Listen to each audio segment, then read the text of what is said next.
సగటు మనిషి సాధించిన విజయాలకు తొలి శకమై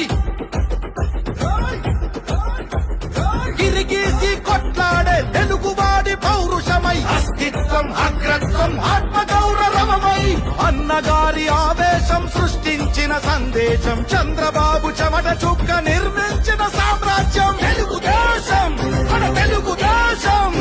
నలు దిక్కుల పిక్కటిల్ల అందించే సందేశం నాడు నాడు నాడు నాడు